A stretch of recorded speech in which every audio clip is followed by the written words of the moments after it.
Hello and welcome back to A Sprinkle of Sugar. Today I'll be showing you how to make these really simple and delicious potato wedges.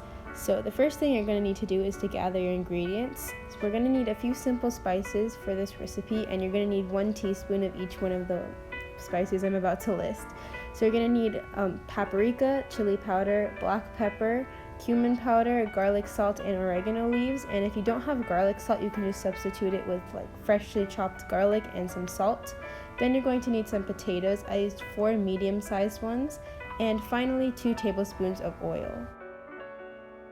Okay, so once you have your ingredients gathered, the next thing you're going to want to do is to preheat your oven to 350 degrees Fahrenheit and peel your potatoes. Once your potatoes are peeled, you can cut them into wedges because we are making potato wedges. And I'm just going to demonstrate myself cutting 1 potato just so you can see the type of shape I'm talking about. And the thickness of how thick you want your wedges to be just depends on you, but keep in mind the thicker your wedges are, the longer it's going to have to bake.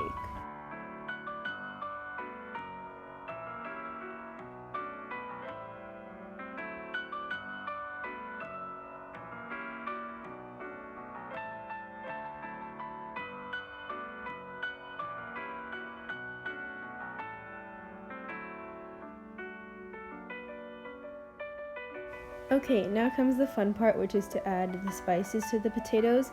So the first thing I'm going to do here is to just mix up all of my spices in the bowl that they're in, just so that they're well combined. You don't necessarily have to do it. You could just add the spices directly into the potatoes, but I just did this because all my spices were in one bowl. Once you've done that, you can add your 2 tablespoons of oil into the potatoes, and I'm just going to attempt to mix it in so that it's well combined.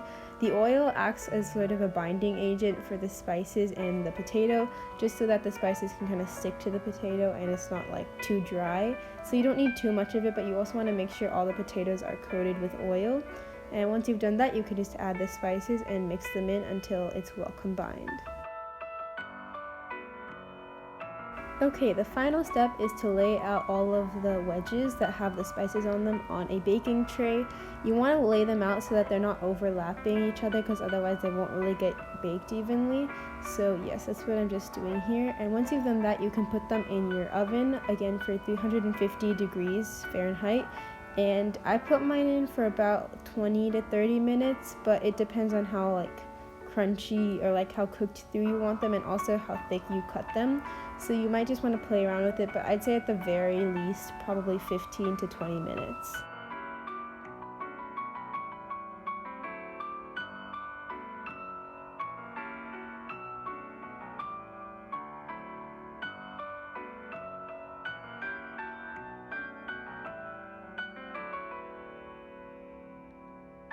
And here they are about to go into the oven. You can see that they're all spread out nicely.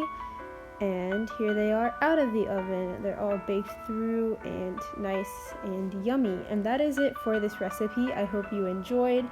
Make sure to like, comment, and subscribe, and follow us on Instagram at A Sprinkle of Sugar Official.